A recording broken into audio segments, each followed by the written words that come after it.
the Baroque era, right? We started learning about the three operas, L'Orfeo, there was the Dido and A, and then the last one escapes my mind.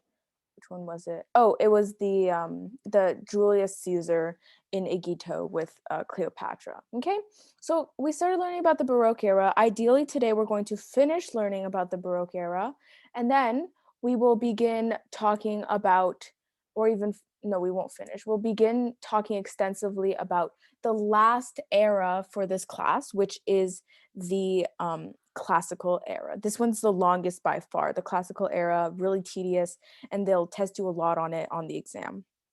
So I'm okay with spending 2 classes on it.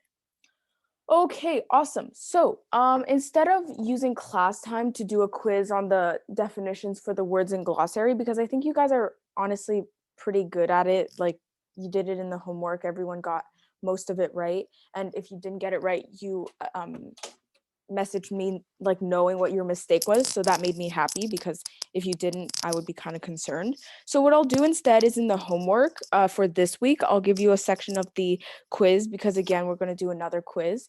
I'll give you a really tiny section of the quiz. We'll be doing more definitions, but just a heads up, this week's homework will be a lot of essay writing. Not a lot of essay writing, but I'll ask you to write 2 essays, and the minimum word limit will be 500 words and then 800 words. And if you are not able to fulfill the word limit, then unfortunately, like, obviously I won't be able to grade you to the like fullest of my capabilities, because the essay will be marked as kind of incomplete in that scenario. This is just not to be mean, but it's just to make sure that everyone can actually reach the word limit, can talk about things, and can talk about important things. Because when I was reading your essays for the first quiz, I noticed that you guys needed to add a lot more detail that maybe you wouldn't think is important, but would just round out your essay a lot more, flesh it out, and would also coincidentally increase the words, okay? Or the word count rather. So I'll talk more about homework now. We just talked about page 62, so I don't want to spend more time on it. And the last thing, this is something that a lot of people struggle with. I don't quite know why, but so there are 2 kinds of recitativo, okay, that we're studying. The first is recitativo secco. This is the one I quizzed you on in the homework. This means a dry recitative, okay? And it's different from recitativo accompagnado. If you go on page 154 of your textbook, you guys should have it filled out. So both of them start with a speech-like declamatory style of singing, supported only by continuo. No, recitativo secco is supported by continuo, and recitativo accompagnado is supported by an instrumental ensemble or orchestral orchestra. Sorry. Okay. So just make sure you know the difference between the 2. I'll test you on it in the homework just to make sure you guys realize that there is a difference. But also don't just say recitativo or recitative, because that is incorrect. I'm looking for either recitativo secco or recitativo accompagnado. Cool. That's a handful. That's like a tongue twister to say. It's kind of interesting. But without further ado, we will start today's class learning a little bit more about the second unit of the Baroque era, which is the cantata. Okay, I won't do much review of the other things we learned, just because you are expected to do that on your own, etc., etc. Okay, so the cantata. Cool. So we can draw similar like it's how this cantata was developed in the Baroque era is similar to like the patronage of the Roman Catholic Church and the Mass. So in like when the German Lutheran Church, if you remember, that was part of the that was part of the Reformation by Martin Luther. They played a major role in growing and developing the cantata in the Baroque era. So here we can see that they have a super long-lasting effect on music, as now it's the Baroque era compared to the Middle Ages, and they're starting to help develop new genres of music. So that's not the Roman Catholic Church, that is the German Lutheran Church led by Mr. Martin Luther. So some general background information, oranges, things like that. So You can look at it in the textbook. We're on page 80. Uh, you should definitely read all of it because I'm not going to tell you everything, but it became as a form of chamber music for solo voice, right? And we'll listen to it this time. We will listen to one and it will be a solo voice. And it got adopted into the Lutheran church service in the 18th century. So it was actually used in the German Lutheran church as part of the service to honor whatever they were honoring back then. And the composer spotlight we will be learning about today is Mr. Um, Johann Bach. Okay, so J.S. Bach. Obviously, you guys should all know him, super famous. We'll learn more about his contributions to the cantata because that's something that's a little bit lesser known. Okay, characteristic features of the cantata. So it's multi-movement. It can be sacred or secular, right? If you remember back when we were talking about Middle Ages and Renaissance, I really forced you guys almost to remember what sacred music was, what secular music was. Here, the cantata can be both secular and sacred. It's for a vocal soloist or soloists, but typically it's just one person alone singing. There's limited instrumental accompaniment, but there is some. It's not limited to just voice. Obviously, there can be some instruments who are playing with it. And that's all that I think is super important because I already talked about the fact that it was part of the Lutheran church service. Okay, cool. So, okay, this is a lot of information on the slide, but I will break it down for you. So the top, that's the piece we're going to study. Cantata number 80, and then a bunch of German, and then it's by Bach, okay? So it's an 8-movement choral work, and chorale work, or choral, not quite sure which one it is, but the 4 things you should remember and you should write down kind of under the title of the piece is 1, it has contrapuntal ingenuity, meaning the way Bach used counterpoint and contrapuntal themes within it was quite ingenious, was quite like revolutionary almost. It has large architectural structures, meaning it's just super duper structured, super duper ornate, things like that. It has vocal lyricism and word painting. Okay, so contrapuntal ingenuity, large architectural structures, vocal lyricism, and word painting. Those are the 4 things. If you want to read the paragraph, you can, but that's basically what you get. And then you get a little bit of a background information. Okay, so if you didn't already know, Bach was a pretty religious guy. So this piece will be religious. Yeah, will be religious. So let's go a little bit into the background information. So the genre, cantata, obviously that's what we're learning right now. The composer is Bach. First performance, the 1715, okay, which is quite a few years past. The basis. This is quite interesting. I don't understand why they give you the basis, but it's good to write down anyways. The basis is a chorale by Martin Luther. Okay, so if you remember, cantatas were sometimes used in part of the Lutheran church service. So the basis of this cantata was a chorale by Martin Luther. The librettist is Salomo Frank. Honestly, that's not super duper important. The librettist is mainly important, in my opinion, but obviously you should write this down for operas, and that's when they'll mainly quiz you on it. Okay, so the language of this piece is German. Translation of the title, A Mighty Fortress in Our God. Okay, so obviously you can tell it's going to be sacred. 8 movements, things like that. There's going to be soloists, vocal soloists, a bunch of things like that. Okay, building musical vocabulary, you guys have already done that, hopefully. But if you want to look at the end of page 81, you can see the original chorale melody. Okay, so this is what was written by Martin Luther and what kind of inspired this piece. So super briefly, it consists of 9 phrases. Yeah, I won't go too much into this. You can read it if you want, but the most important thing is that the original chorale melody moves mostly by step. Okay, so not large leaps, just steps, and that facilitates congregational singing. Okay, so it just facilitates the way people are able to sing, things like that. Okay, and then if you go on page 82, they have a little diagram for you here that I mass simplified. And honestly, you won't really have to use this much. I don't think I even got quiz on it at all in the exam.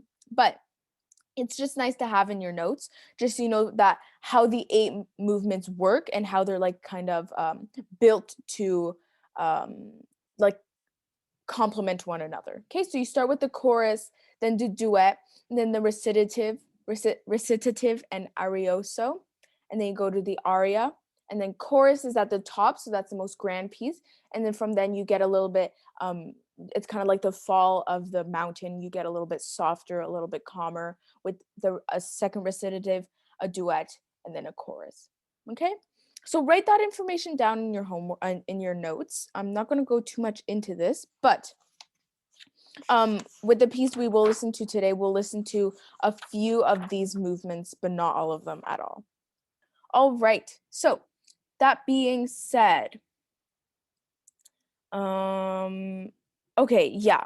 So what I wrote here in the small paragraph here is basically talking about two other important things, which I already mentioned when I was talking about the piece broadly. First, word painting is largely used to like draw attention in significant moments. So when there's something that Bach wants you as the listener to really identify with, to really remember, he will use vivid word painting, which matches with the lyrics. Yeah, and important words are emphasized, things like that. Obviously, pretty self-explanatory. Okay, so this is basically what I wrote there. Just if you're looking at the slideshow and you think this is like too many words, I moved it to there just for fun, but not for my teaching purposes. Okay, awesome. So first movement, if you remember in the 8 movement of the cantata, page 82, it starts with a chorus, okay? Choral fugue based on the chorale melody. So the first movement, obviously chorale fugue. You can look at all the key information like the key, the meter, the tempo, but I won't go too much into that, but you should 100% do that on your own time because they may quiz you on that. Okay, so we will listen to it really quickly, but just so you know, little background information about the choral fugue.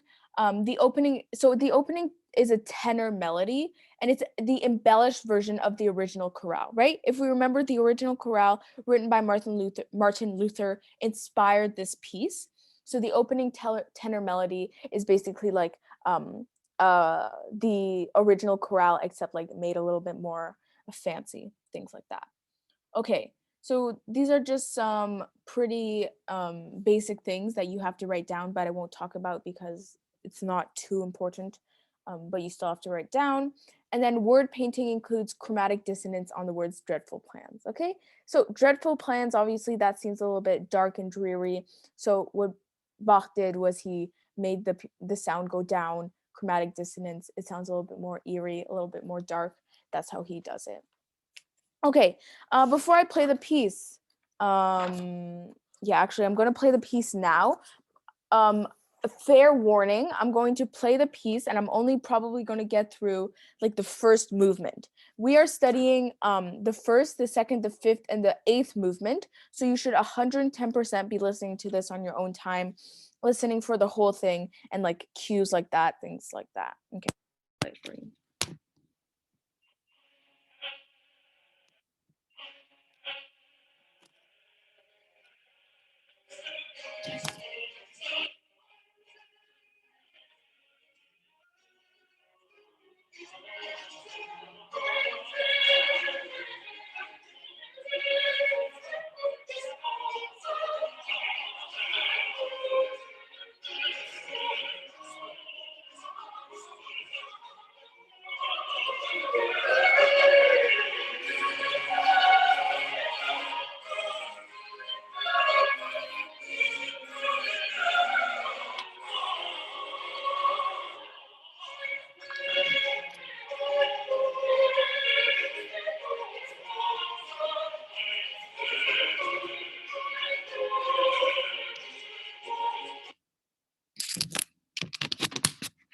Okay, so obviously we made it through like half of the first movement, but you should be listening to that on your own. Also, it's kind of, if you were following on page 83 with the sheet music, the limited sheet music they gave, obviously you can kind of hear when they were saying certain words.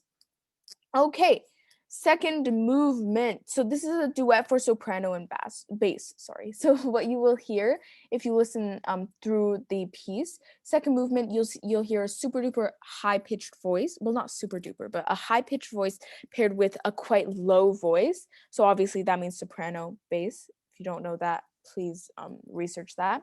But as you can also hear from what I played, you can hear there is mainly someone singing or multiple people singing, like different solos. But all in all, there is still there are still instruments playing in the back to support the melody, but the vocal music is really what shines through.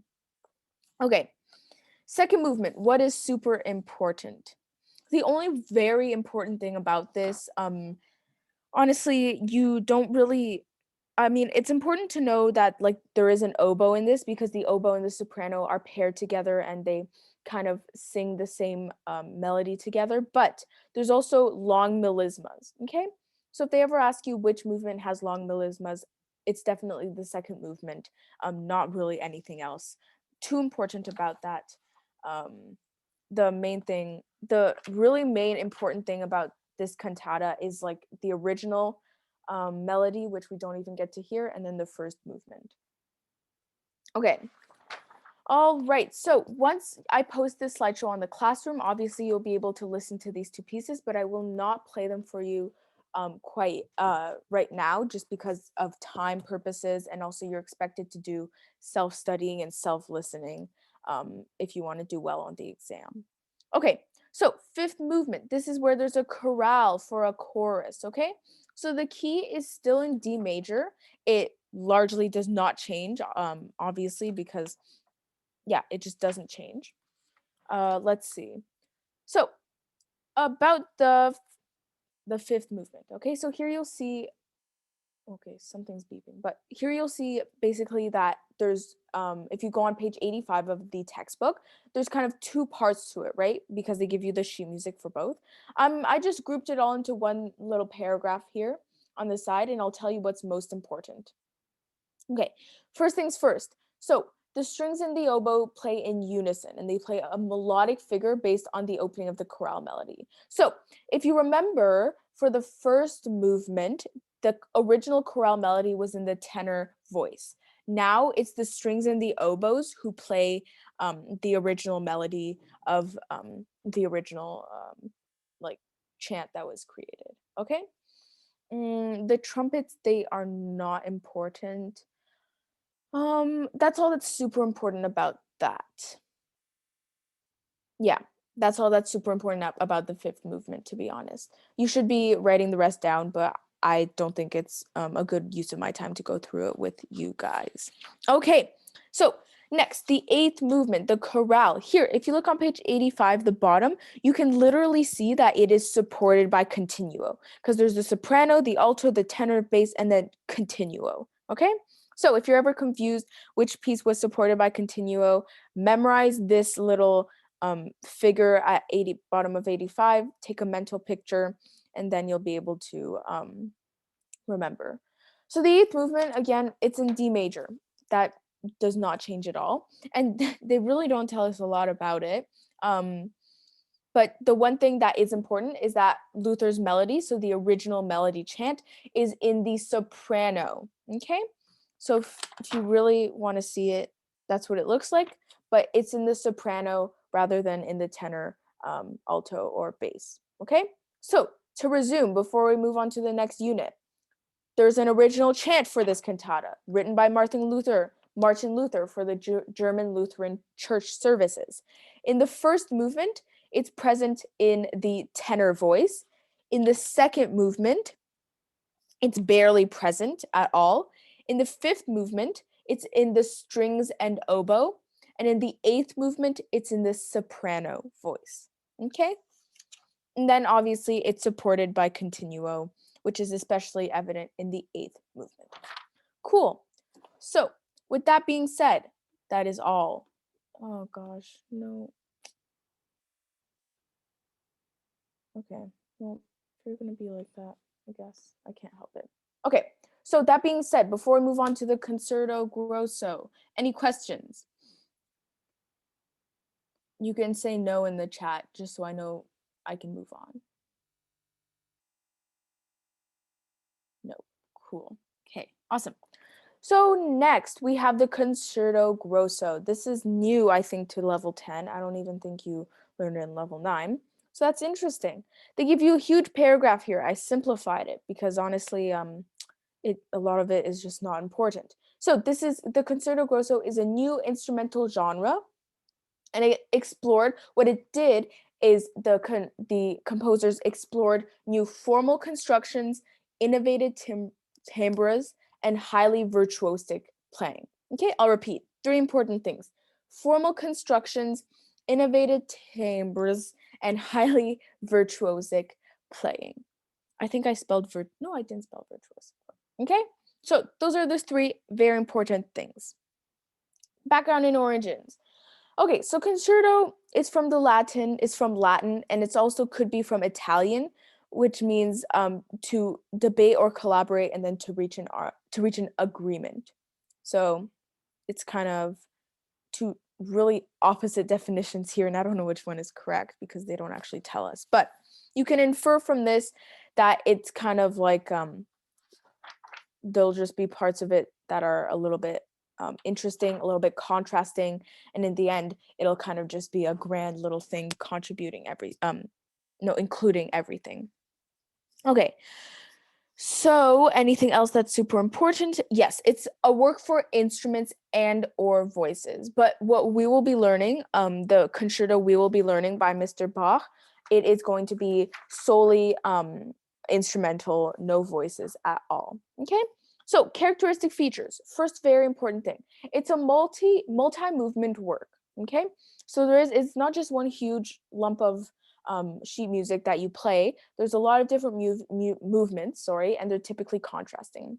The piece we will be learning also has various themes, okay?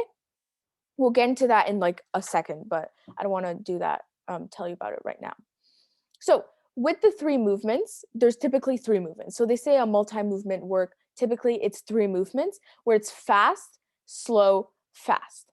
Okay, so here you can obviously see the contrast because fast and slow are opposites of each other. Oh, and here the principle of contrast is exploited. There you go. And in Baroque concertos, they use ritornello form. Okay, that will be important. All right. And if you're ever wondering, like, if you've probably heard the word concerto before, a solo concerto or just a concerto is with simply like one instrument, one voice, one anything that's just singing or playing alone. But a concerto grosso is a group of soloists of instruments playing together. Obviously, you will hear it when I play the piece for you. Okay?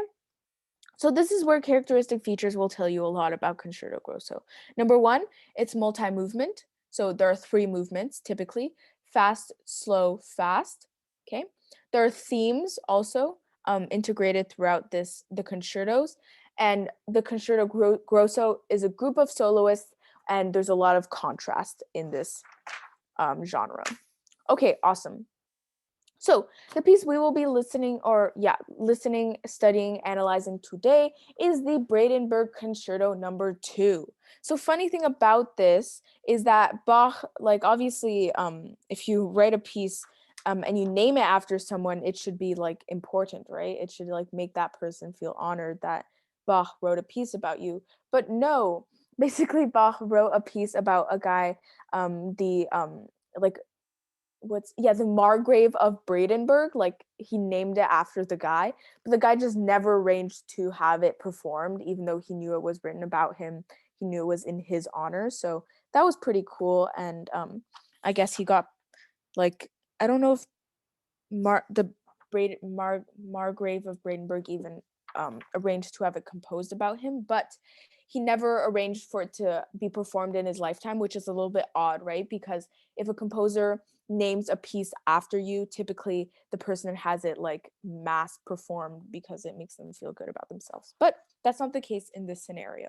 Okay, So for this piece in particular, the genre, Concerto Grosso. If you didn't know that, welcome to our class, okay?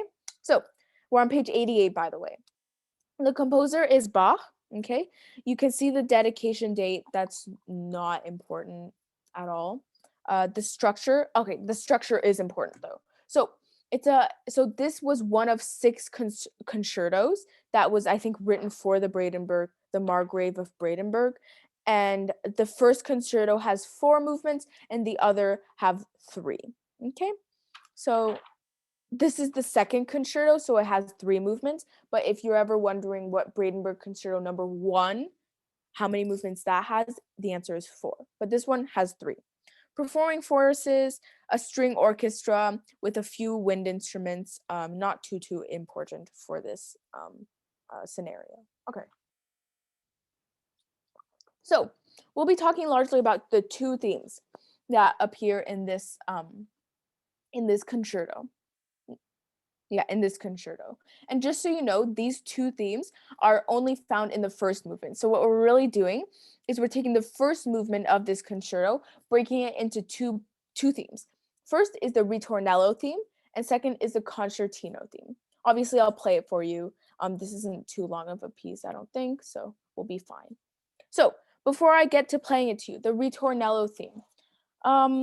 If you don't know what ritornello form is, okay, it's a pretty common word in like music generally, but if you really don't know, it means a structure employed in the first and third movements of the concerto, and the opening passage is restated throughout the movement. Okay, so the opening passage is referred to as the ritornello, and it's just restated throughout the passage. You can research more into that later. Okay, so I'm not going to talk about the motives quite yet after I play this piece for you guys. And I'll also start playing the concertino theme. You'll just have to look out for it in the sheet music. I assume you can all read sheet music, hopefully.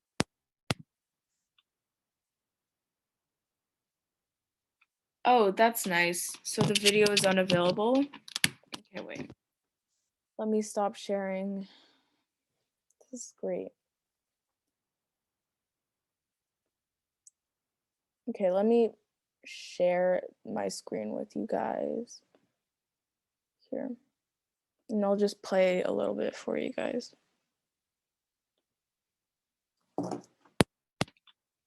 Okay.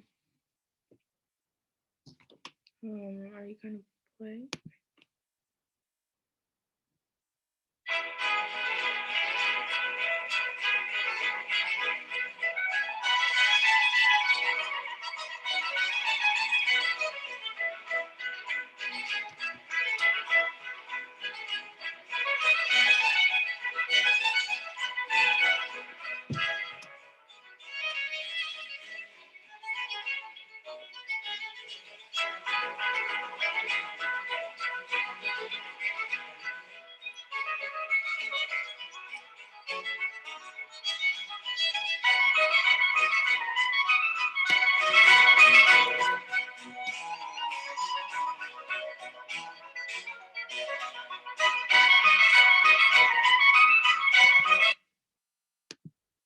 Okay, that's all I'm gonna play. Obviously, if you want to listen to the whole thing, you have to find it on YouTube because the person who made this refuses to let us listen to it otherwise. But you can obviously hear, it's quite clear. You can, if you were following along with the sheet music on page 88, you can kind of follow along and you can hear the different motives, okay?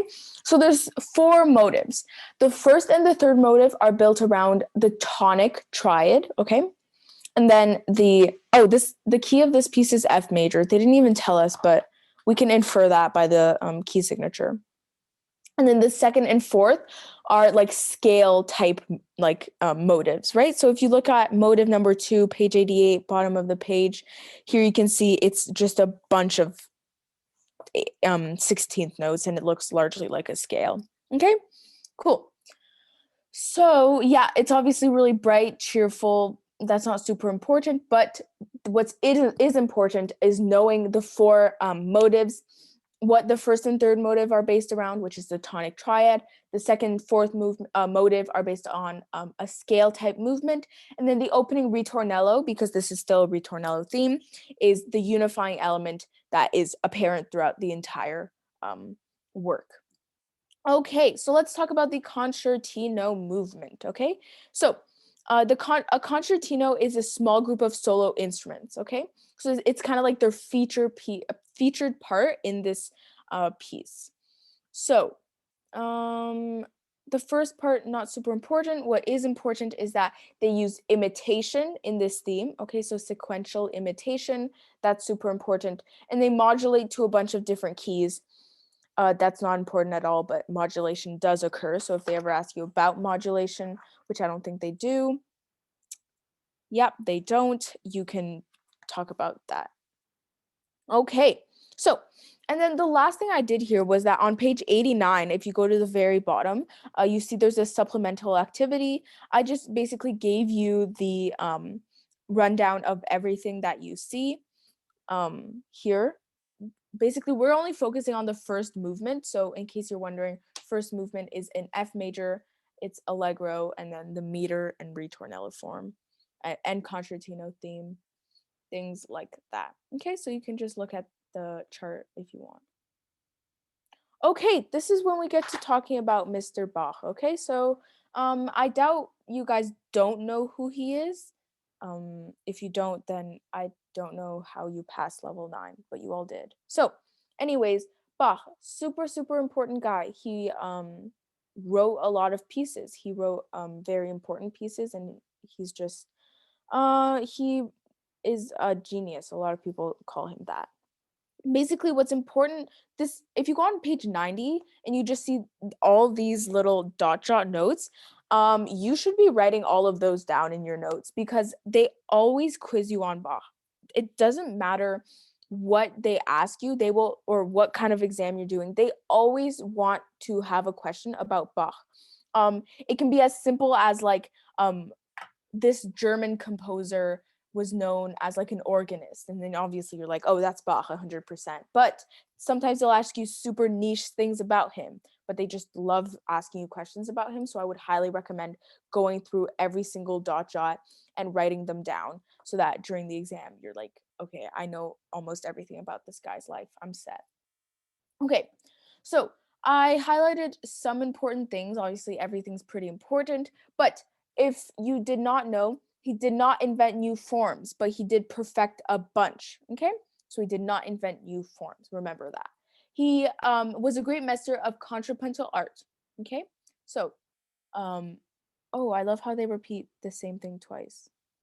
Oh no, I just did that in my notes. Okay, great. And he also demonstrated control of polyphonic textures. Okay, and then the last thing I'll talk about that I just want to mention is that in level 9 you obviously studied the what was it called, the book, like he organized all the his works into like a book. I don't remember the name. Can someone tell me what it is in the chat, because I don't remember what it is from level 9. Yeah, it's the well-tempered clavier. Yes, thank you. Very nice. Okay, so yeah, the well-tempered clavier or something like that, clavier. So thank you so much, Jesse. But yes, so he did a lot of organization, right? So that was super important. And I think a large part of the reason why we're able to have so many of his works and we just play them all the time is because of the fact that the guy was super organized and he was able to do a bunch of different organization stuff. Okay, awesome. Moving on to the fourth unit in the Baroque era. We're making very nice time because I want to talk about something a little bit different this class. Okay, so is this our last one? Oh, awesome. Okay, so this is our last unit for the Baroque era. Okay, so before I start, since this is the last unit, obviously I went through a lot this week. I went through a lot last week. Any questions so far about anything?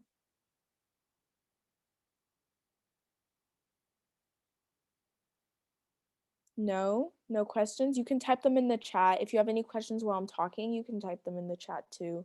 I will definitely answer them. But if no one has any questions, no? Okay, Awesome. So we'll continue with the fourth unit, which is the suite. Okay. So okay, great. Slide changed. Oh, it still says unit one. Jeez. Okay, so this is the fourth unit, not the first, which is the suite. So recall back in a few classes ago, actually the first class we ever had, we talked a little bit about dance music, which is secular, not sacred. Dance music is secular.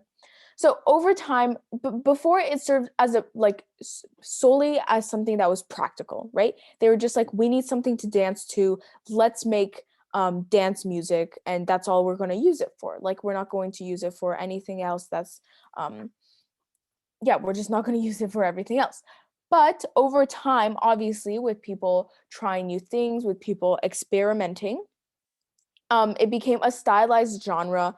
And now in the Baroque era, the dance music was not just for dancing, it was for a lot more different like stuff, and also just for like pure listening purposes, right?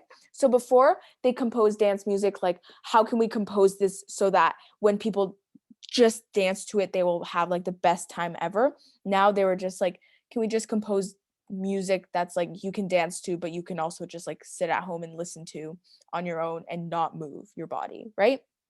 So that's what they did, and that's largely where the suite originated. Okay, so the suite, if you take one thing from what I just said, it originated from the dance music, but now it's not solely for dancing, it's also for pure enjoyment and listening and just things like that. Okay, cool. I'm not going to talk about that. Let's see, what's super important here? The only very important thing I can tell you here was that suites were largely composed for keyboard instruments and for the orchestra. Okay, what we are going to be what the piece we're going to be listening to is it's from a keyboard. What am I talking about? It's a keyboard instrument, which is called the harpsichord, and you will hear it and you will automatically like flinch. It's a super interesting um instrument. Okay, nothing super important there. Characteristic features. As I've said before, it's dance music that you can also just listen to. There's a bunch of different kinds of dance music. If you did level 9 or 10 harmony, then you know that dance music, like one part of your exam is like writing a part of like dance music, things like that. So here in Baroque suites, it could include like the saraband, the guy, yeah, I don't know how to say that, the allemande, the courant, things like that. Okay, and then there's obviously gavotte, bourrée, aria, things like that. Last thing I'll say is that the individual dances are typically in binary form. If you don't know what binary form is, it's when you have an A theme, so you have someone playing a melody, and then you have a B theme, which is someone playing something that's not totally different, but quite different. And you don't repeat A after. It's just binary form is just A and then B. Okay, that being said, we will listen to this piece. This is the first suite we're going to listen to. So I think we're going to listen to two suites today. We're going to study two suites. First, it's called La Poule. Okay, so this means the chicken, in case you were wondering, and it's by Mr. Jean-Philippe Rameau. Okay, so it's La Poule by Jean-Philippe Rameau. This is a very interesting piece. The one thing I will say is that it has a lot of virtuosity, okay, and just is super imaginative, and it just has a lot of imagination, things like that. You will hear it when I play it for you, but yeah, it's super high tempo, things like that. Okay, so background information, genre. It's a suite. Okay, the composer, as I said, is Mr. Rameau. Publication date. That's not super important. What is important is the performing forces, which is a harpsichord. Okay, so it's not a piano, it's not a violin, it's a harpsichord. And obviously tempo, it's very spirited, binary form. Oh, my binary form is wrong. Binary form is just AB, not ABA. Okay, so I'll delete that when I publish this slideshow, but it's not ABA, it's AB. All right, so let's listen to it. If you want to go on page 94 of your textbook, you can, and you can follow along with the sheet music there.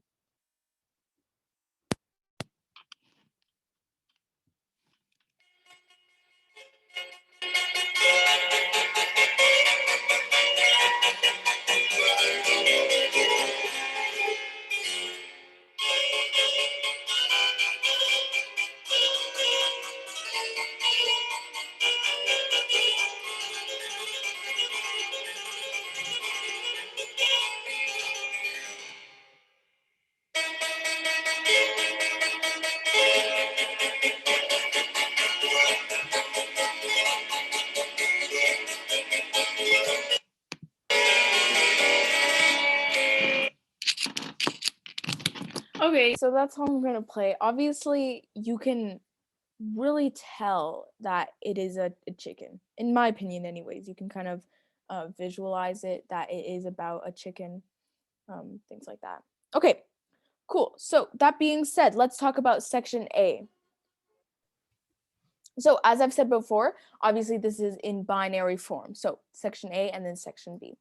So section A, as you heard, like I just played, it's very, very spirited. Obviously, it's very, very almost high. It's very it has maybe like a very high tempo, but we don't quite know because he never gave the composer never gave any indication of that.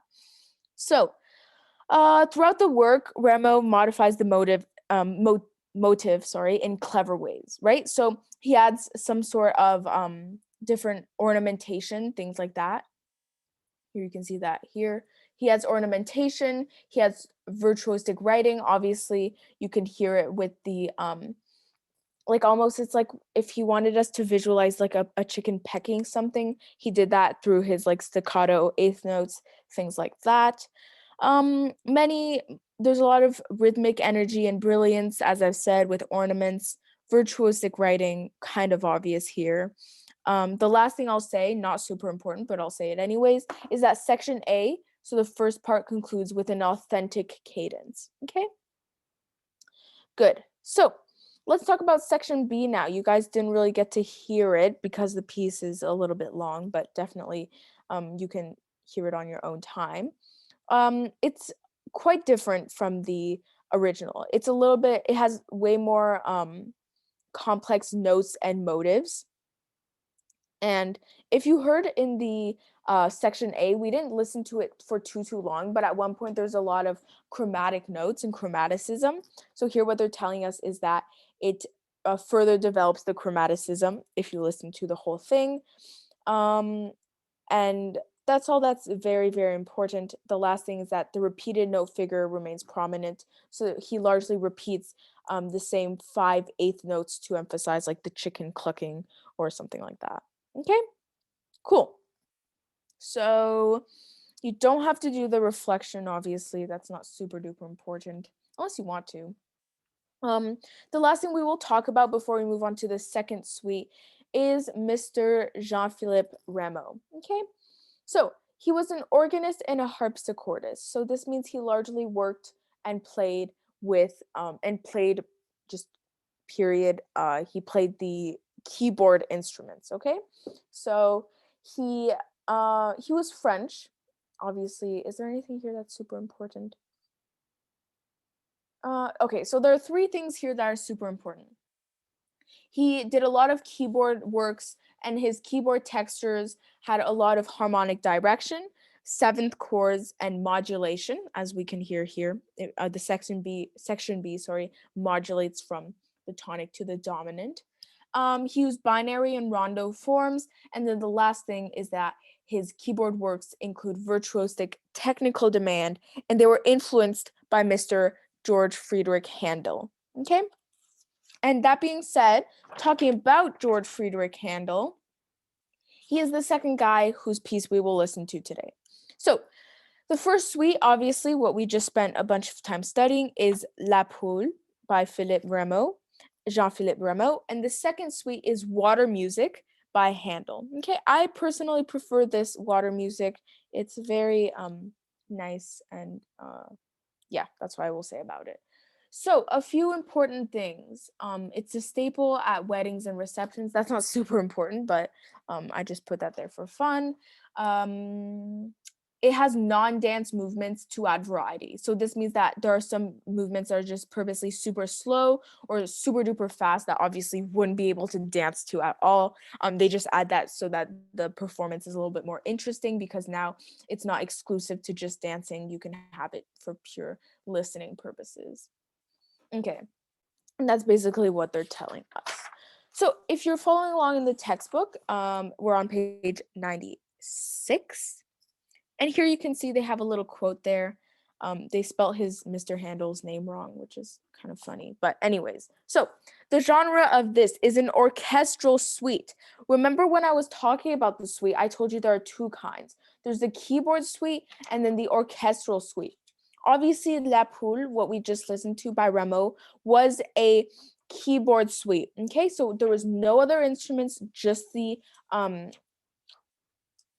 what was it? Just the keyboard, just the harpsichord. But now we will listen to a suite which has a lot more instruments, such as more strings, violins, violas, um, um, what's it called? Cellos, things like that, trumpets, horns, bassoons, etc. Okay. And the last thing I will say really quickly is that for this piece, the first thing you will hear is a hornpipe. Okay? So you will hear it like right away, right off the bat. The name of this kind of section of the piece is called hornpipe. Oh, yeah, we'll talk about it in a moment, but I just want you guys to listen to it before I get too deep into explaining what it is.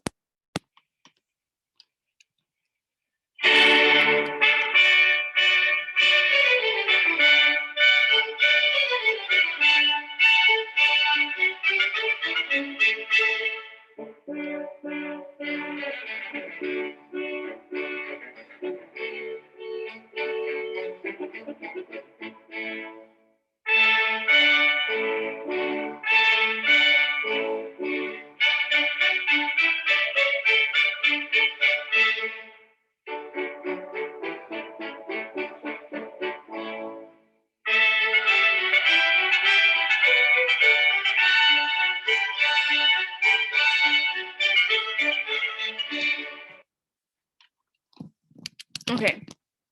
Yeah, so here I wrote at the top. It's actually quite a nice piece. But it has lots of hornpipe in the song, obviously. One of the first things you hear after the violins is the hornpipe. Okay? So a few housekeeping things. The key is D major, it's ternary form, and the tempo is allegro. Those you probably, if you listen to the whole thing, you would notice. Okay, so let's see. There are four things that I want to talk about for section A of this piece. Okay, so section A, four things. Number one, it uses syncopation. Okay, so throughout the piece, throughout section A, there's syncopation. Number two, there's a repeated note motive and it is treated sequentially.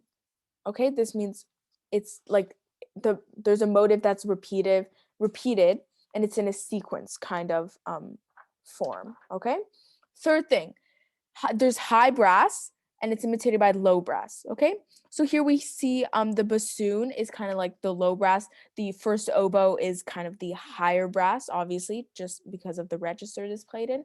They are imitating each other. If you look at the sheet music, you can tell. Fourth, this section A has a bold and vibrant character. Okay, so the four things I said: syncopation, there's a motive, like a repeated note motive treated sequentially in a sequence. Three, high brass, the oboe, are imitated by the low brass. And then four, there's a bold and vibrant character. Alrighty. Let's see. Oh, we're doing great for time. Next thing is section B. Okay, so we didn't really listen to it, but if you look at the sheet music and you can just like kind of hear it or like sing it yourself if you really want to, or search it up on the internet and play it. Okay, So section B, obviously it modulates to B minor and it's less active, right? It's a little bit slower. There's a way more rests than section A. Yeah, there's an absence of brass. Okay, so comparatively, obviously there is still brass here. The last thing is that there's an authentic cadence that brings this section to a close. And then finally, section A returns. Okay, so the ternary form is section A, section B, and then section A. Section B is comparatively a little bit more, I don't want to say sad, but it's a little bit slower. It's in a minor key, so it's a little bit sadder, things like that. Okay, cool. And then in some pieces, I don't think Handel wrote it this way, but in some cases, this isn't super important. I'm just telling you for fun, but section A can be embellished or added, like there's like ornamentation added the second time around. Okay, awesome. So on that note, let us talk a little bit more about Mr. George Handel. Okay, because obviously he's super important. I guarantee you guys have heard of him before. We've got a lot of stuff to unpack about him. So if you're following with the textbook, we're on page 97, the bottom of page 97. So George, he was an international guy, okay? He absorbed styles from like Germany, from France, from Italy, a lot of different styles like here. Let's see. All of these things, by the way, are super duper important. I would recommend you copy paste them. I posted the notes on Google Classroom. You should copy paste those into your notes and really memorize them for this guy.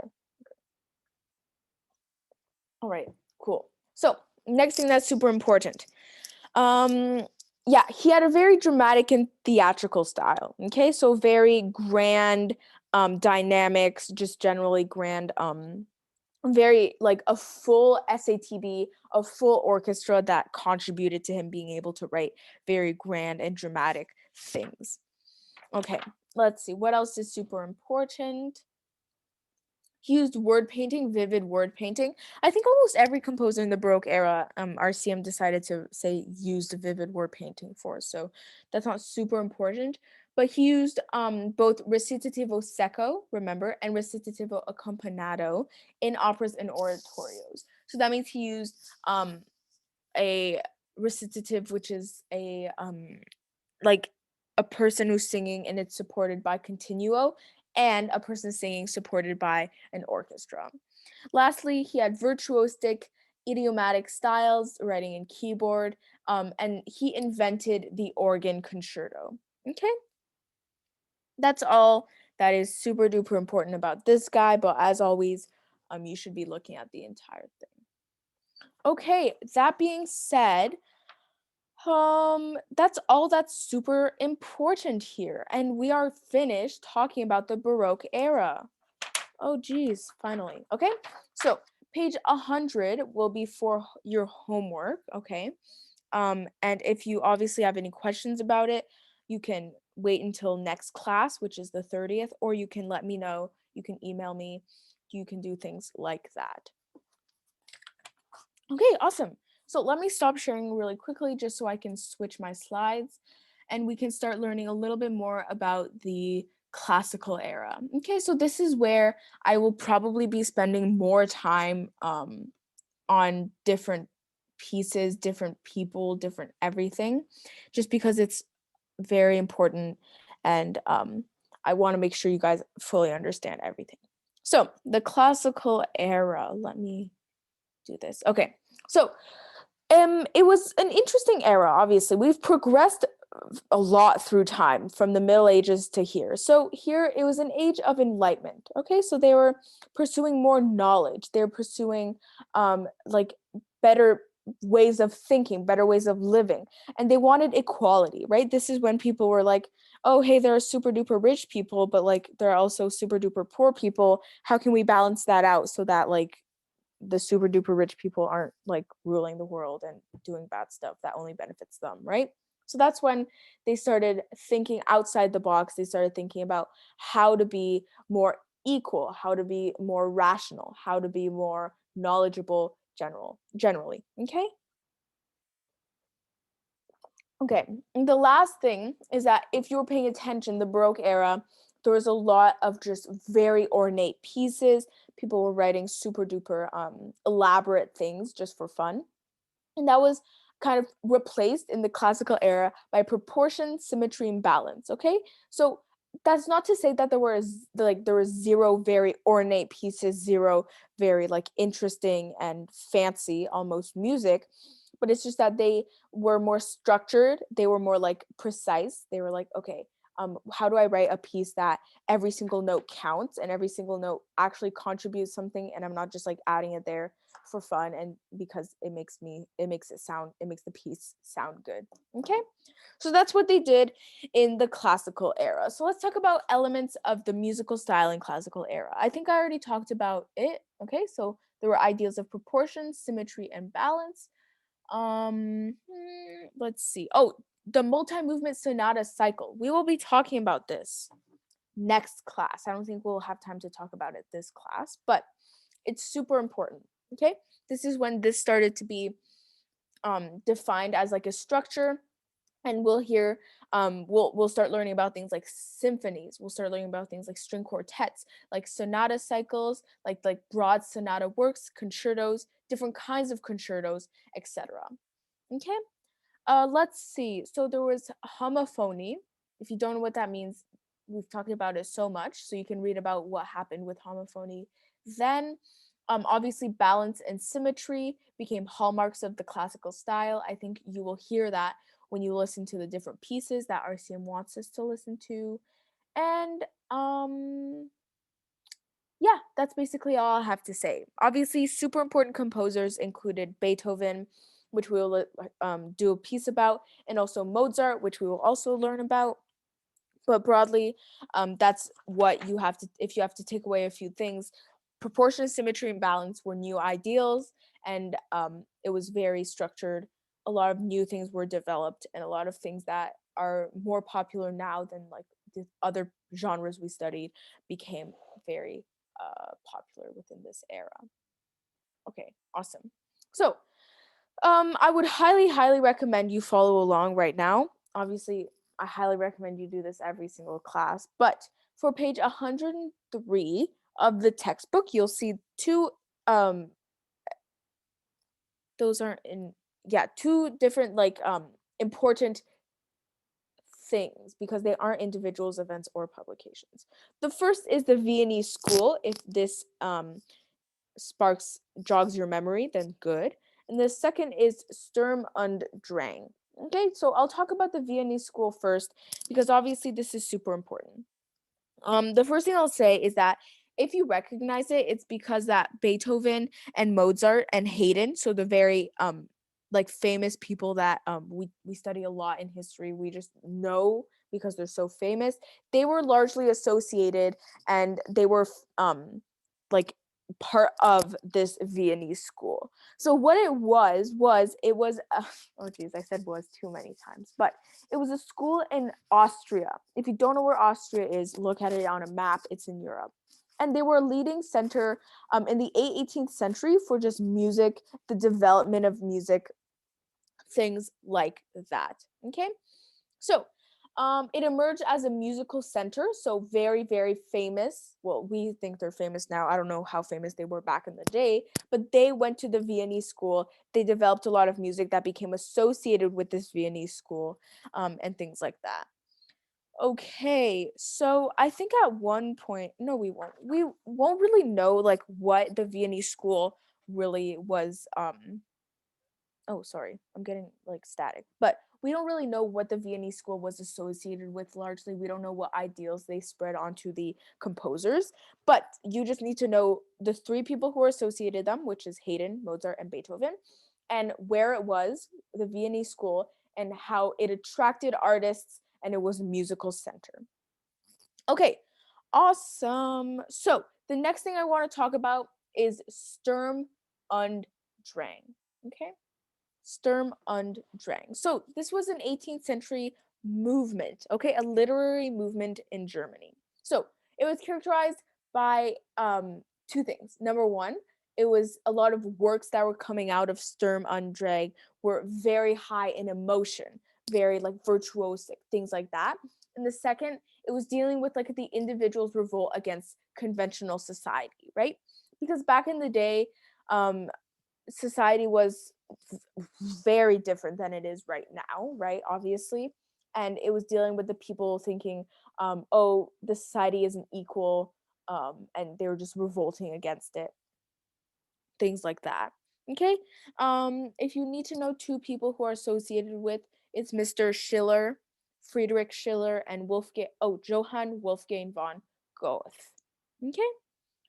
So, is there anything else that is very important?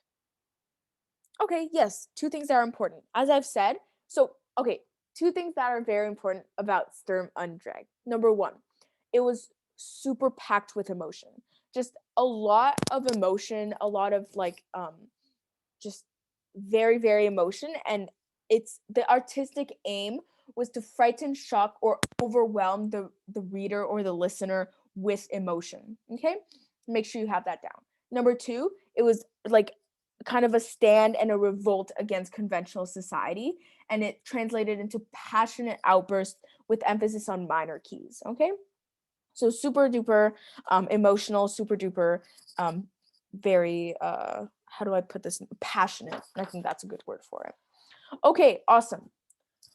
So let us talk about the first unit. Sorry, these colors, they're not it, but yeah, we'll have to deal with it. So the first unit we will talk about is the symphony for the classical era. Okay, so the symphony, there's a little paragraph about it here, but I basically narrowed it down to the first sentence, where in the 18th century, like the string orchestra was supported by continuo, and that became a standard performing ensemble. And then people started being like, okay, let's expand that, because like we have a certain set of instruments, but that doesn't sound as good or as full as we want it to. So that's when they developed the four instrumental families. And you guys, I'm pretty sure you know what the four instrumental families are. If you don't, it's strings, woodwind, the bass, and then percussion. Okay, strings, it's like violins, violas, cellos, things like that. Woodwinds is like uh, clarinets, saxophones, I think. Yeah, correct me if I'm wrong, things like that.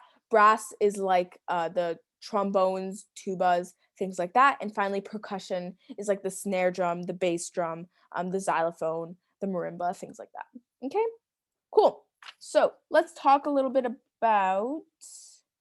Okay, so I put a bunch of information on this slide, but if you look on page 104 of the textbook, it's separated into what you can probably digest a little bit better as a reader.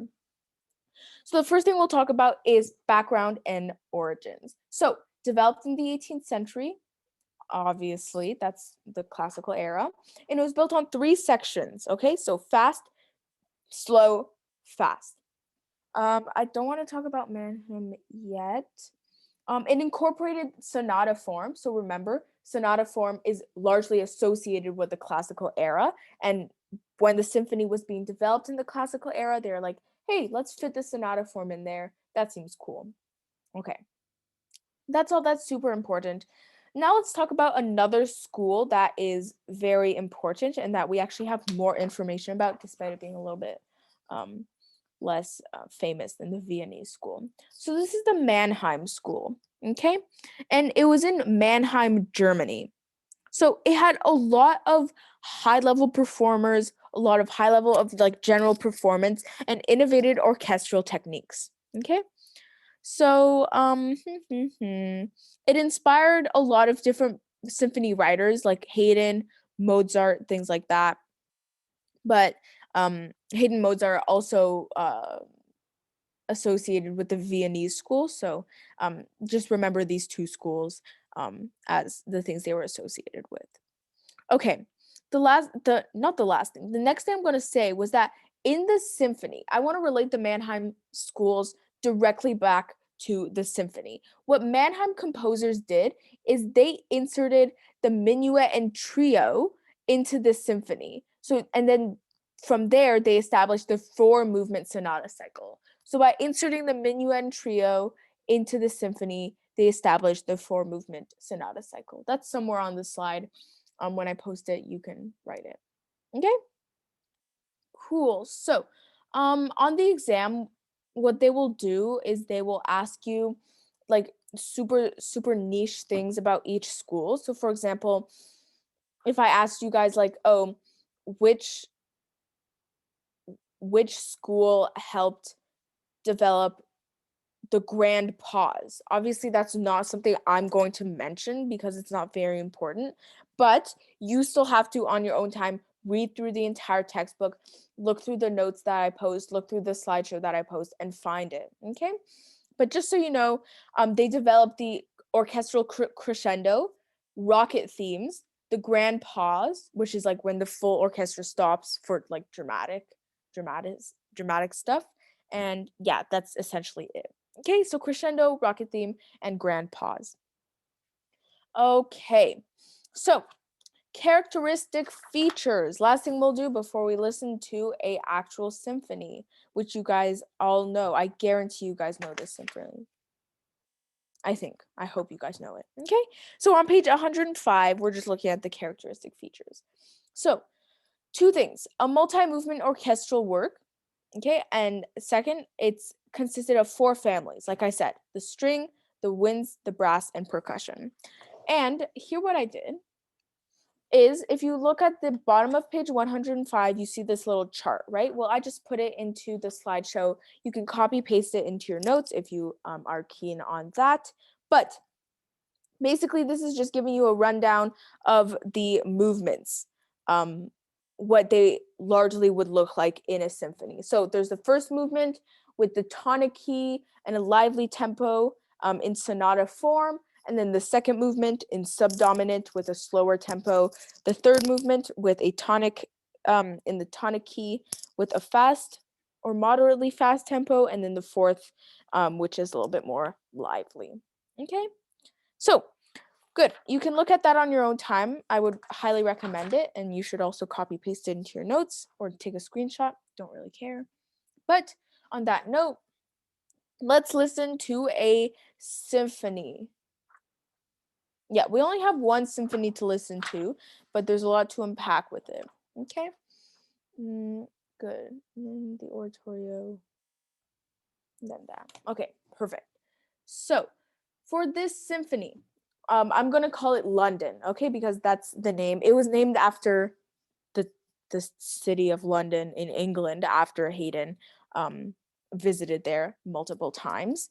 Um, yeah, and if you go on page 106, you should be reading that on your own time. There's some good information in there that I largely simplified. So, this was Haydn's last symphony, okay? And it represents the culmination of years of experimentation and stylistic evolution. So, just it was kind of like his last hurrah, and it's a very good symphony if you ask me. Obviously, I'm not the expert opinion on Haydn, but I think it's it you kind of can hear it that it is very stylistically sound, and it is the if you listen to his previous symphonies, it is the evolution and like the grand finale almost. So some background information like we go through every time: genre, symphony; composer, Haydn; composition date, you can look at that on your own. Like they never quiz you on the composition date or the first performance. They never quiz you on that at all. And then this okay, here my thing is wrong. The librettist isn't 4 movements, but the structure is in 4 movements, which demonstrates sonata cycle. Okay, so remember that. 4 things to remember. It's a symphony. It's by Haydn. It has 4 movements, which is sonata cycle, and then it's a symphony orchestra. That's the performing form is performing forces. And remember that the symphony orchestra has 4 families: winds, percussion, woodwinds, sorry, percussion, strings, and then brass.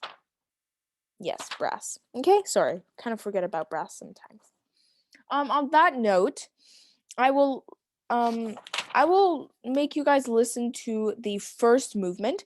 Basically, for this symphony, all we're studying is the first movement. We're not touching the second or the third. So I'll play through a little bit of it, and you can yeah, you can just listen to it.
Okay, so I won't play any more of it, just because it's pretty long. But obviously, maybe you didn't recognize the beginning.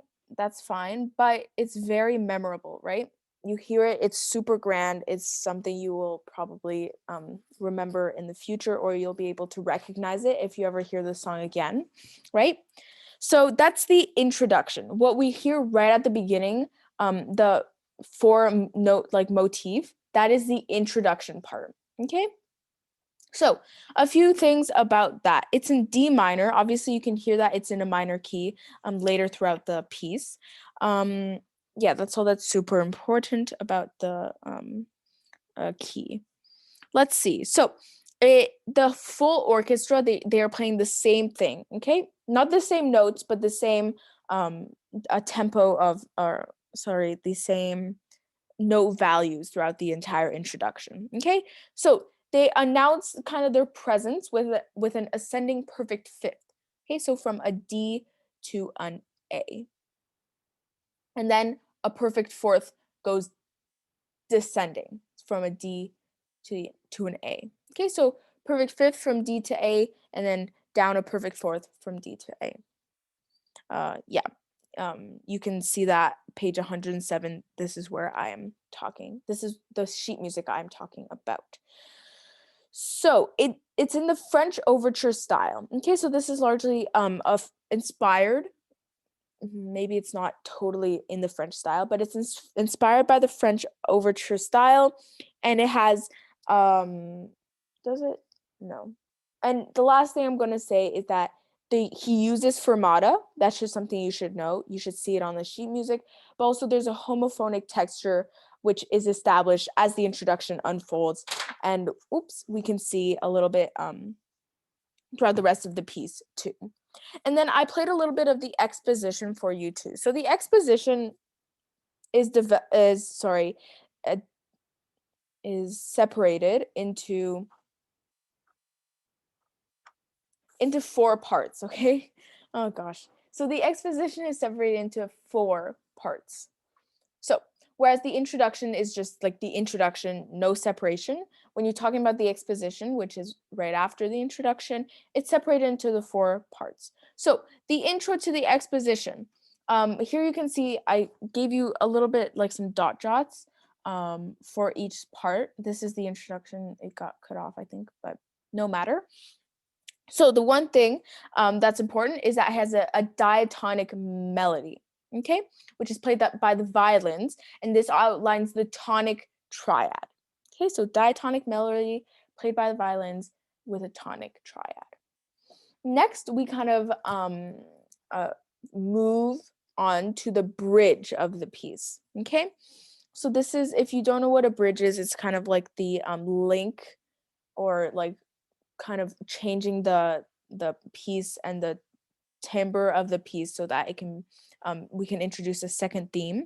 But in this bridge, there's a lot of wide ranges, a lot of wide leaps, and a lot of really high notes. Okay.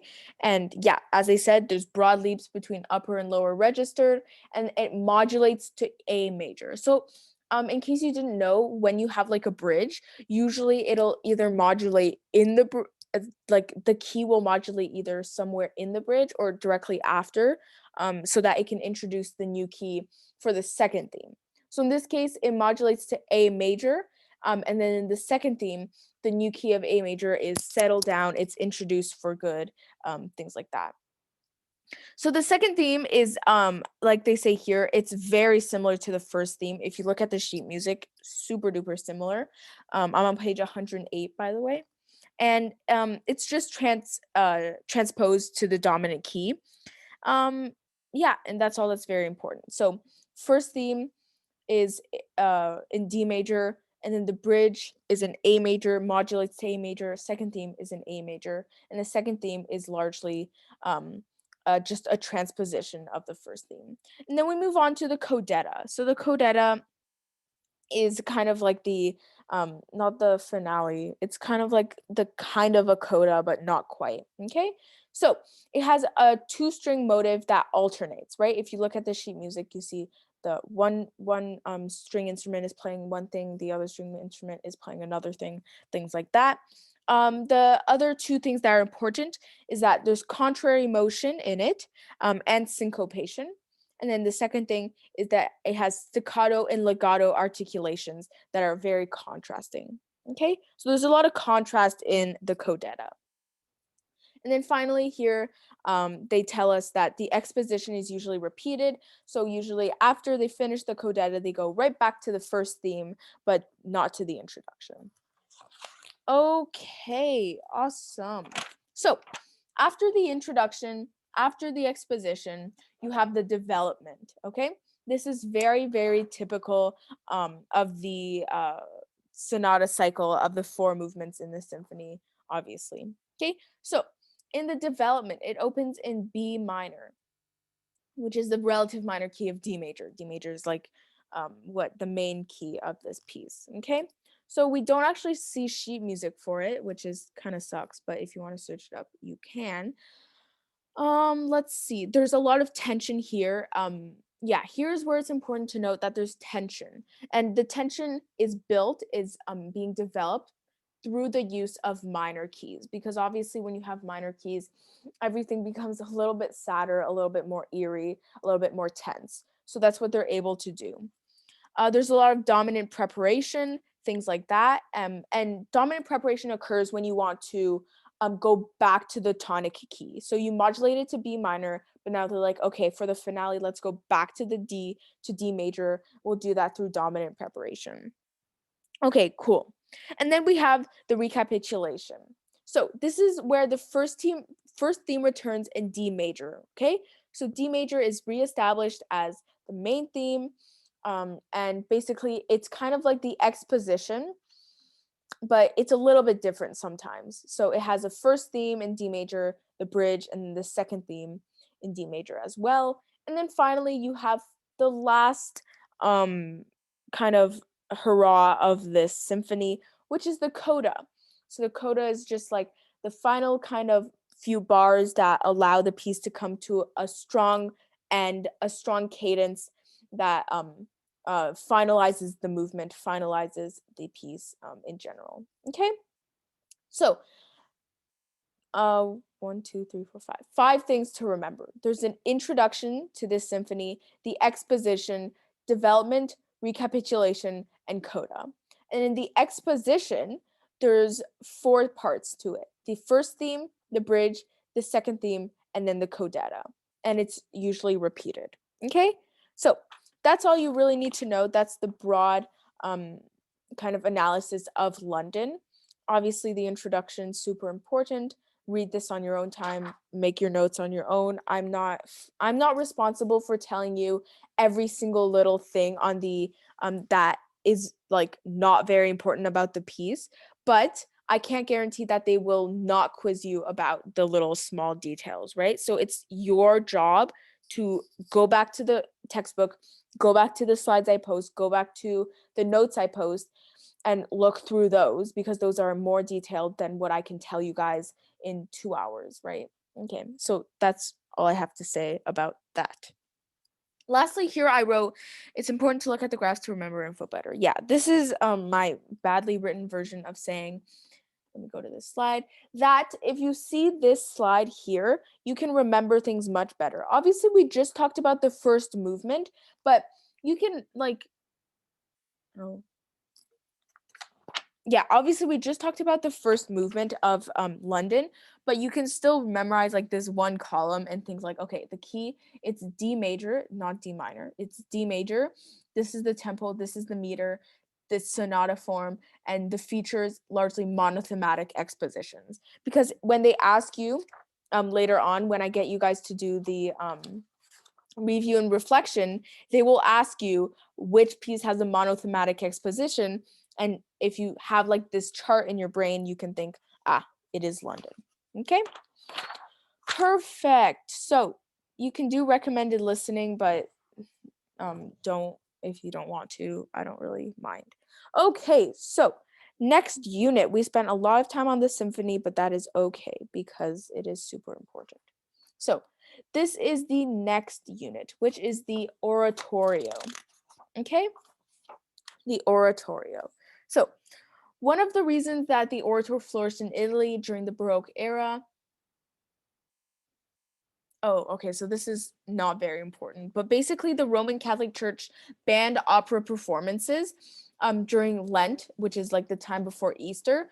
So people were thinking, oh, how can we like move around this ban and kind of write pieces that aren't quite opera, but still have the same like um, entertainment value as opera. So then they developed oratorio, which is basically a musical drama inherited by an opera, but with no costumes and no scenery. Okay.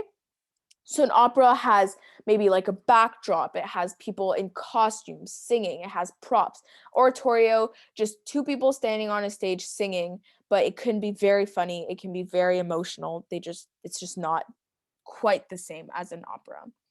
Okay, so background and origins. I already talked a little bit about it, but um yeah, it's derived, the word oratorio is derived from the place which these works were first performed, which is an oratory, which is the prayer room of a church. Okay?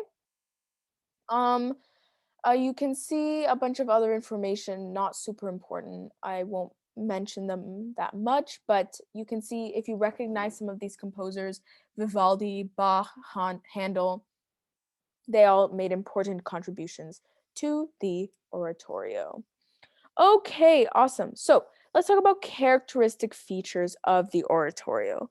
So it begins with an orchestral overture, right? Because it is, after all, influenced by the by the by orchestras, by operas.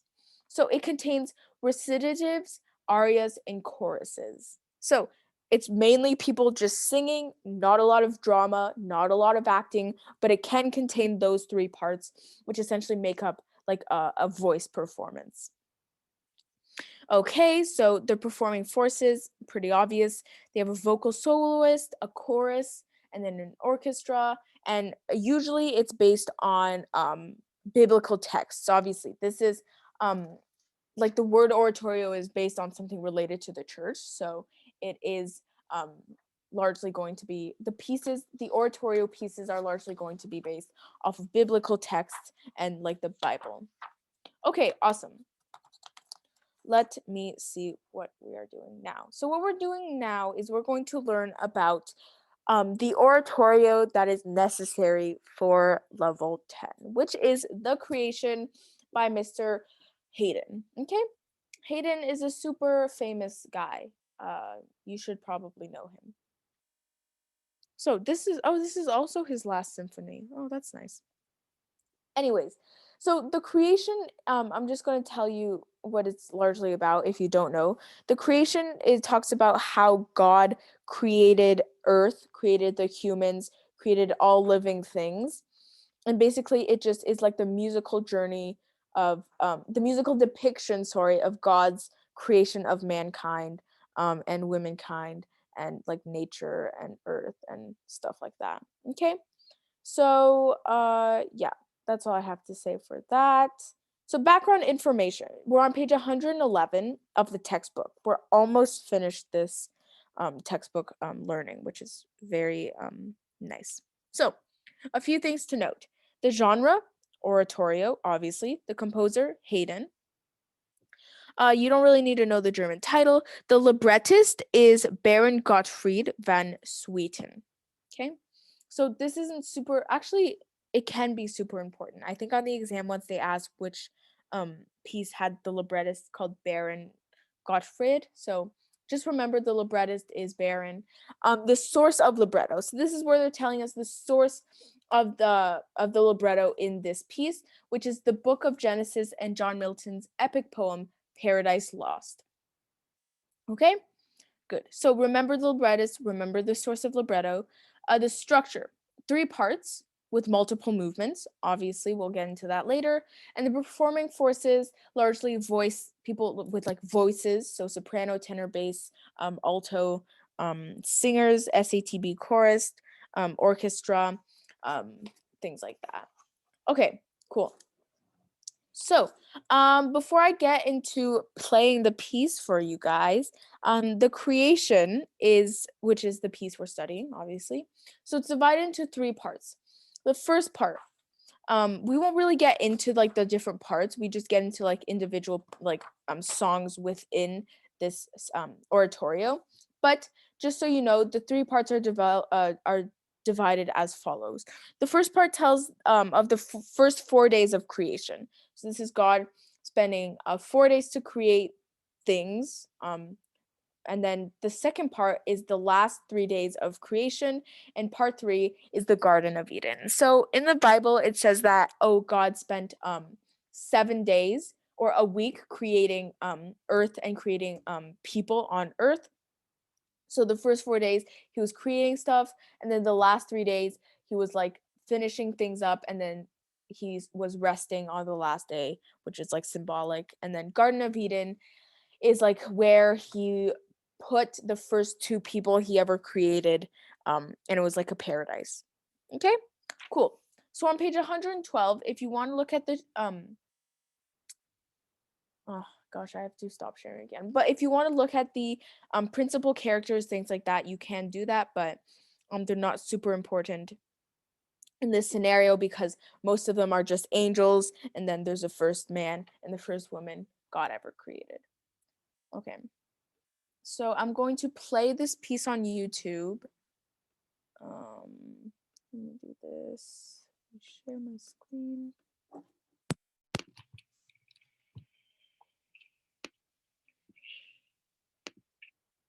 Okay, so basically what we're learning with RCM is like the creation is the piece, but we're talking mainly about number 12, 13, and 14. So this is what these people are going to be singing, and this is why I included this excerpt.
I'm not going to play the rest of it because it's like 9 minutes and we don't have 9 minutes. But listen to it on your own. This is actually the sound quality isn't amazing, but they outline the different parts that the soloist is singing, so that can be helpful when you're following along. Okay, let's talk about the individual parts. So the first thing you guys, okay, yeah, that's not very important, but the first thing you guys heard right at the beginning was the man singing, and God said, "Let there be light." So that's number 12. That's the first thing we're going to talk about. So by the way, Uriel is an angel. So he's just singing about what God did when he created earth and people. So let's look at the sheet music on page 113 and talk a little bit about it. So this is a perfect example of a recitativo secco, okay? And it's sung by a tenor voice with sparse accompaniment. So it's solely supported by continuo, which isn't a full orchestra, it's just continuo, which is like they said, sparse accompaniment, really just like chords. Okay, so it's a declamatory style. You guys should know what that means. I think I've quizzed you on it in the homework. And obviously, it describes the fourth day of creation, where God created earth and heaven and sun and the moon and stars, things like that. You can read the lyrics, they're in English. So if you can understand and speak English, then you can follow along with this piece. Okay, so yeah, that's mainly what is like what the first number 12 is about, talking about not talking about what's important about it is that there's a recitativo secco, so this is a perfect example of it, and it's a declamatory style of singing with textual clarity. Okie dokie. So then there's number 13, which is In Splendor Bright. We only listened to the first couple of seconds of this just because I didn't want to spend too much time listening to it. But this is again Uriel singing, so an angel is singing again. So so this is much more, the accompaniment is much more full, I want to say, because it's not sparse, it's full. So this is a perfect example of recitativo accompagnado. Okay, so where number 12 was recitativo secco, this is recitativo accompagnado. So it's supported with a full orchestra, which is depicting the rising of the sun, the creation of different kinds of things like that. And if you also want to know a little bit more about like word painting here, my a personal favorite within these three is the first one. So in Splendor Bright, it's set as a short rocket motive. Oh, sorry, rocket motive. So it's bold, it's like bright, it's like kind of very grand, which is kind of depicting how when the sun was created, the first rays were touching the earth, and that made people very happy. Okay, perfect. So, before I move on to number 14, because that's the last thing we have to do, I will just briefly mention that, let's see. Oh, we still have a lot to go through. Okay, cool. So the last thing I'm going to mention is that so number 12 is recitativo secco in declamatory style. Number 13 is recitativo accompagnado and features word painting. Okay, so number 14. This is where the chorus and the trio of the three angels, Gabriel, Uriel, Raphael, are singing together, or kind of are alternating. If you want to look at the sheet music, you can, page 115. So there's a chorus in this section of the piece. There's word painting. You can see this the example, shift to C minor demonstrates word painting for the word night. There's a lot of word painting. You can read that on your own. And the last thing is that after the trio of the three angels, the chorus returns with its opening melody, but it's treated contrapuntally. So there's now imitation between the voices. Okay, so that's all that's super duper important with number 14. All right, awesome. So that being said, that is the end of unit number 2, oratorio. Are we going to learn about Handel? Yes, we are. So, I included a picture of Handel for fun, but now we're going to learn a little bit more about Handel. He is important because on the exam you will be quizzed on him. I won't guarantee it because I might be wrong, but I can almost certainly guarantee it. Um, yeah, so Haydn, super important. That's just some things you have to know. Haydn or Handel? This is Haydn. So, okay, there's a difference between Haydn and Handel. They're two very different people, okay? Right now we're talking about Haydn. Okay, Franz Joseph Haydn. Handel was for the Handel was for the Baroque era, okay? Do not get them mixed up. Haydn is for the classical era. Handel is for the Baroque era, okay? Handel, Baroque, Haydn, classical, okay? They're different. But yeah, if you get them confused, I don't blame you, but just like try not to. Okay, so all of these things are super important about him. I'm only going to say two things because we are running out of time. First thing is that he's referred to as the father of classical symphony. Okay, we literally studied one of his symphonies in the classical era. Yeah, we studied one of his symphonies, one of Haydn's symphonies, the London one that was written by Haydn. Okay, um, he he was revolutionary for the string quartet as well. Last thing, he used vivid word painting in his masses and oratorio. Okay, so on the homework, actually, what I might do is I might be a little bit mean. Um, actually, no, I'm not going to do that. That doesn't make sense for me to do. What I was going to do, but I just convinced myself not to, is I was about to ask you to compare Haydn with Handel, but I don't think that's very necessary considering they're from two different eras. And honestly, I'd rather just not have you guys do that because I might get confused reading your essays. Okay. Um, okay, what are we gonna do? Okay, what I'm gonna do is I'm gonna save the last 2 3 units for next class.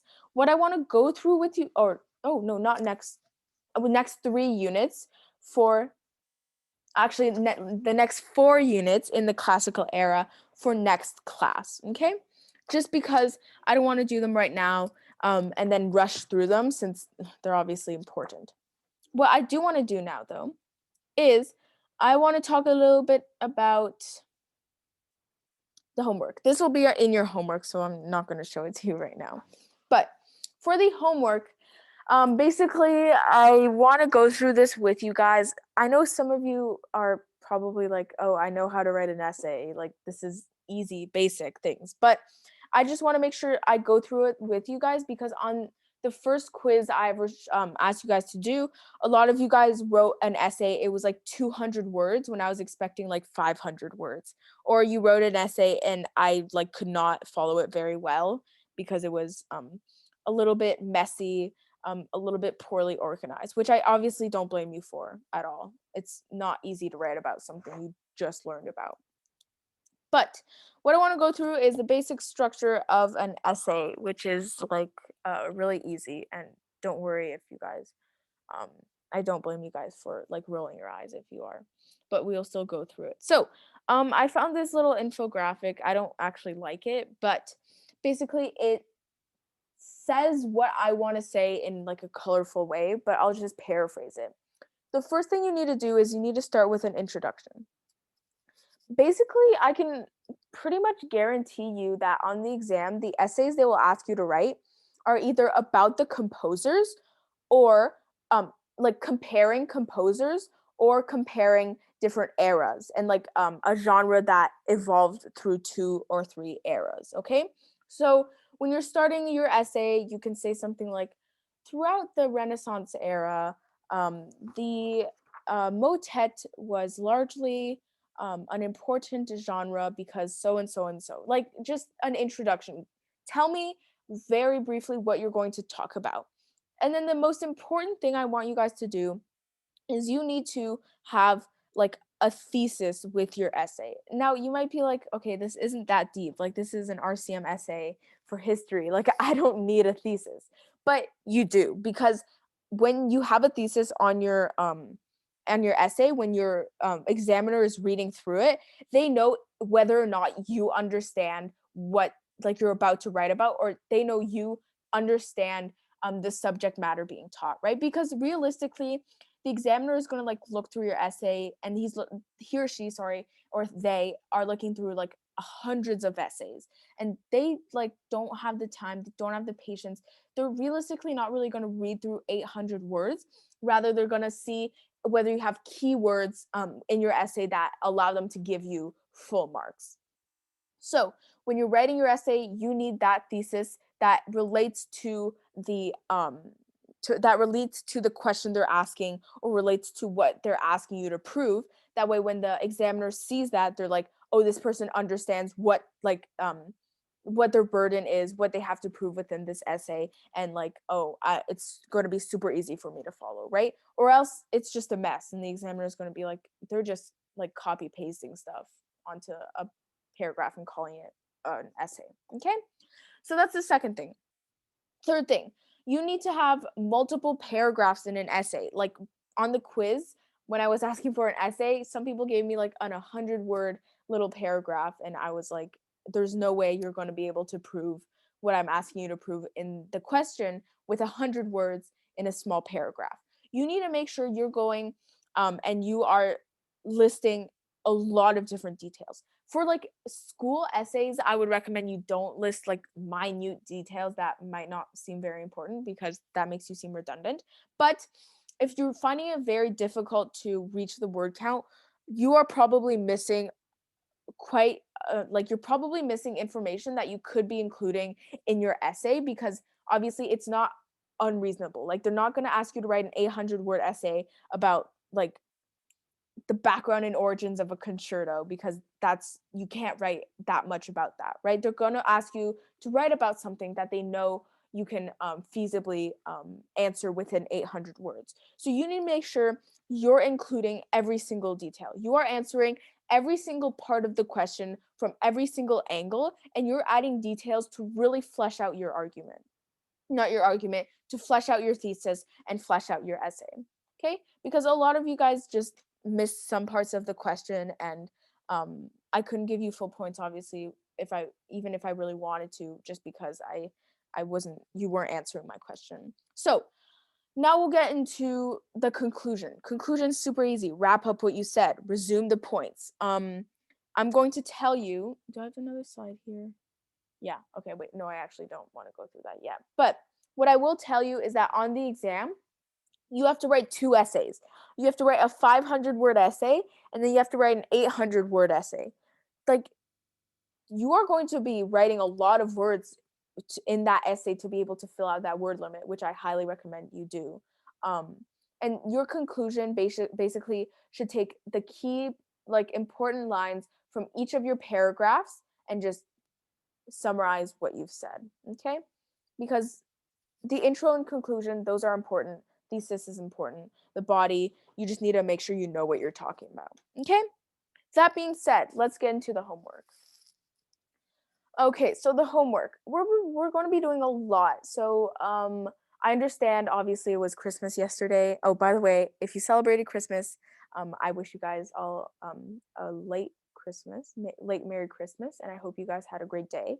But that being said, we only have 3 classes left. Really 2, because this one's pretty much finished. But what we will do is next class we'll be focusing a lot on homework, because I have less content to teach you. First thing we'll do is an oral quiz of all the pieces we learned. So I will play a piece, and I will ask a person to name me the piece, okay? Name me the composer and one important fact about that piece. For example, we just learned The Creation by Haydn. So if I play this piece, you have to say, oh, this piece is The Creation by Haydn. And one important thing about it is that it features recitativo secco and recitativo accompagnato. And I'll be like, okay, cool, this person knows what they're doing. That makes me happy. Okay. So I will 100% be doing that at the beginning of next class. Make sure you're listening to that. Make sure you know what you're doing, because as always, if you aren't able to answer my questions, then I am worried about whether you can pass the exam. And obviously I have to like let you know that or something. Okay? Good. Second thing, there will be a quiz on Google Classroom like always. This quiz will be less knowledge based. So I've asked you a lot of knowledge based questions. Maybe you're getting a little bit tired of it. And knowledge based questions, honestly, they're the easiest part. They'll take you, if you really know what you're doing, if you know how to find things in a Google document really quickly, if you know how to use the internet, you can finish the knowledge section of the exam in like 20 minutes max. Okay. um and then that leaves you a few hours or like 1 hour to write 2 essays. So the Google Classroom quiz will be basically um I'll ask you to define 10 different words, okay, in the glossary, and then there'll be 2 essays, 500 and 800 word minimum. The minimum is 500 words for one essay and 800 words for the other. I am not going to accept the essay if it is not 800 or 500 words. Unless you're like at 450, then I'll be like, okay, fine. And if you're at like 750, I'll be like, okay, fine. I'll give you this. I'll give you the points if you merit them. Okay? But 500 and 800 word minimum is what I'm asking for. If you don't do that, it's going to be incomplete. If you're like really, really stressed and you're like, I don't know how to fill 800 words at all, email me because I can help you. Okay. I promise I can help you if you need help, obviously. It's on the 29th because I need to read through them, and I want to give you guys really in-depth feedback because your essay is actually worth a lot more than your knowledge, just like with percentages. Because I'll get into how the exam is divided into later, but yeah, it's just worth a lot more. Next thing you have to do is review everything. I have no way of like giving a numeric value or like grading you on how much you review or even knowing if you guys do any review. So this is part of you being able to self not reflect, self review everything we learned, things like that. And we'll also be doing a practice test next class for homework. So I have a bunch of practice tests. I will PDF them, send them to you guys, and you will send them to me, and that will be great. And then review how to write an essay. Just the like you should know this already, but if you really want to know how to write an essay, it's just intro, thesis, body, multiple paragraphs in the body, and then conclusion. Okay? So that being said, I will post this on the homework. I'll post everything on the homework. I will make sure you guys have everything you possibly need to do well for the essay questions. Obviously, the essay will be about things we learned already, because I'm not that mean. Different things like that. But on that note, do we have any questions, comments, or concerns? This is the time to ask me because we have 5 minutes and I just want to make sure you guys are all good. Because the last thing I want to do is look at like your answers for the essay and then see you did like a 200 word essay when I asked for 800. That would kind of tick me off. So, I was and not sure, so we still have to do the review and reflection, right? yes, you have to do the review and reflection. Okay. I'll put that in the homework. I forgot to write it on the slide, but I will put that on the homework. And obviously, if you have any questions for that, I can also help you. That's page 100, by the way. Let me. Okay.